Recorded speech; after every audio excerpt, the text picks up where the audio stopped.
Hey guys, Zumio here, and today I've got another hugely requested duel guide for you. As you might have guessed, it's going to be against one of the top feral druids on my server. A lot of you have been messaging me, asking for help on ferals, and so I'm here to show you a couple of tricks you can use versus them to really give you the edge and guarantee a win. The feral that I'm going to be dueling is called Requiem. He's a 3-time gladiator who's played at over 2,800 rating, along with getting the Hero of the Horde title twice. He sits at 4,993 resilience and has the best gear going. Needless to say, he's a tough opponent to beat as he has experience in all fields of PvP.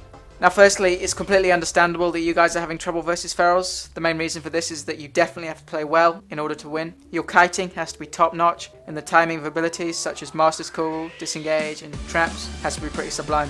It's a hugely different fight to rogues, as it won't last anywhere near as long. One of you is going to die pretty damn fast. I've actually got a feral ult, so I know the ins and outs of the class, which helped a lot when strategizing ways to counter their abilities. As always, I'll tell you exactly what they can do, and then I'm going to jump straight into the duels. So first off, we have the feral combat system. It's similar to rogues in the sense that they use combo points, and if you want to know more about this, please see my rogue duel guide. One of the main reasons why ferals are quite tough for a hunter to beat is because of their bleeds. Instead of boring you with words, I'm just going to show you what happens when you let them fully bleed you. So the two bleeds you see here are called Rake and Rip. Rake is the generic bleed that doesn't really tick for huge amounts, though I still recommend delaying the feral applying it for as long as possible. The second bleed is called Rip, and this is the killer. It's a finisher move that does immense damage over 16 seconds, and it does increase damage depending on how many combo points the feral spends on it. Typically the feral is going to save 5 combo points for Rip, as it's simply devastating versus hunters. As you can see, you literally can't let them get all their bleeds on you. Even Royal Sacrifice won't do a huge amount in stopping this crazy damage. The second and equally prominent reason why ferals are tough to beat is that they run at 149% run speed in cat form, which is their DPS form. They can also shapeshift to remove any slows, and so you must play extremely well to keep distance on a good feral. The majority of their abilities apply a 50% slow to you too, which further enhances the issue. Every feral will open with Pounce, which is a 4-second stun.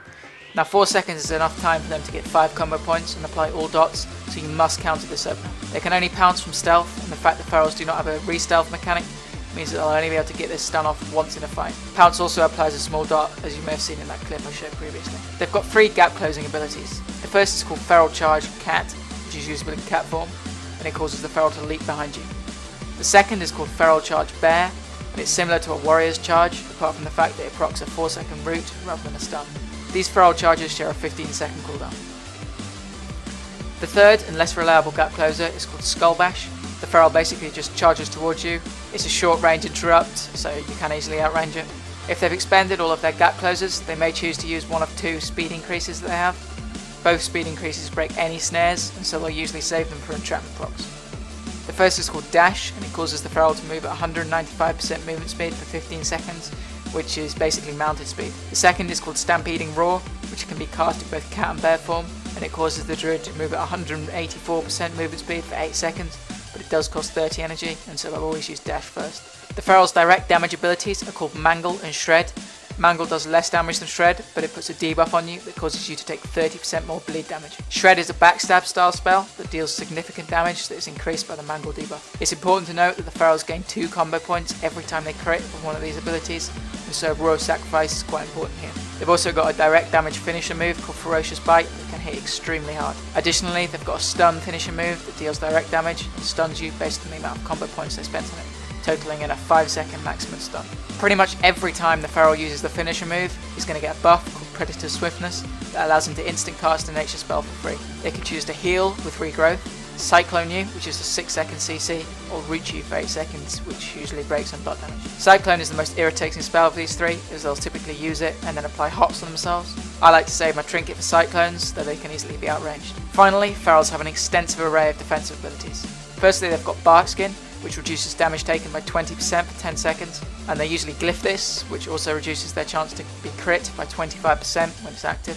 Secondly, they've got Survival Instincts, which reduces damage taken by 50% for 15 seconds.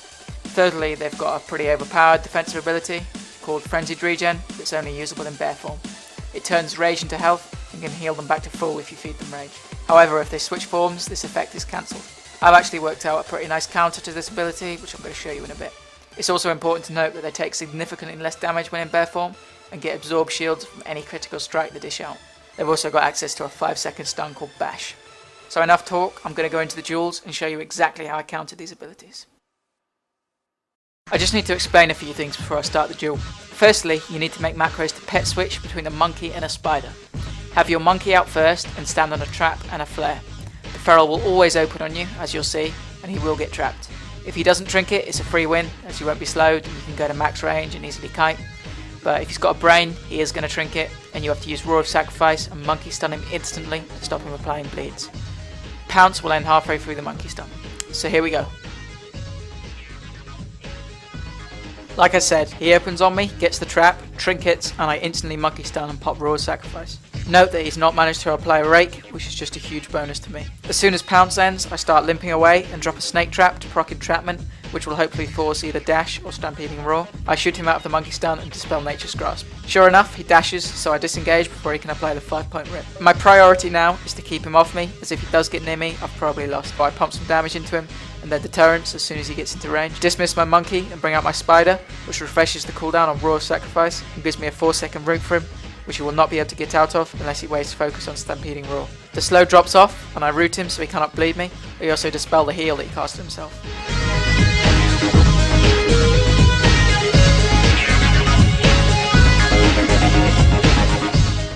I pop rapid fire and he's forced to use stampeding roar. He uses feral charge and puts me in a 5-point maim, so I trinket. I've just paused it again so that you can see the damage he's managed to pull off of me despite only touching me for a matter of seconds. This is why you need to delay the rip, as my health will probably be 40 to 50% lower if he'd actually managed to get the rip off at the start. I disengage and scatter him, then use Chimera Shot as I need him to go defensive. Sure enough, he goes defensive, which is great as I only have Rake on me, and so I'm not in danger of dying. His health is extremely low, so I know he's going to use Frenzied Regen. I drop a Frost Trap, and indeed he is forced to use it, otherwise he'd die. Unfortunately, I go for the kill as he uses it, which gives him a lot of rage and in turn a lot of health. Not a huge problem though, as I use my counter that I formulated versus Frenzied Regen, which is to use Scare Beast on him. The reason why this counters the ability is that he has two choices. He can either sit in Frenzied Regen and gain a small amount of health, or shift form and lose Frenzied Regen. He sits in form, so I land a full fear, which completely wastes his cooldown, as he gains no rage and therefore no health.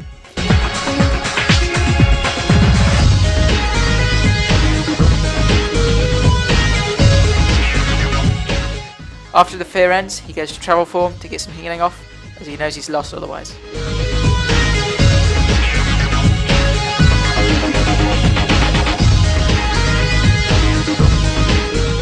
I take chase and swiftly get back into range. I disengage when he switches to bear form to outrange his feral charge. Unfortunately, he charges a split second before I root him, so I scatter him as he bashes me. I pop Roar of Sacrifice in case he goes to cat form, but he is completely out of cooldowns and I land a freezing trap after the bash. This allows me to get into a good enough position to finish him off.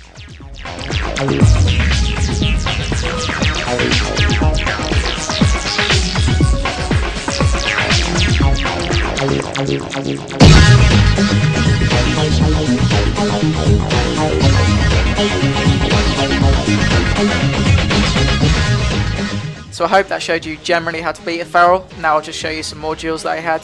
Hope you enjoy.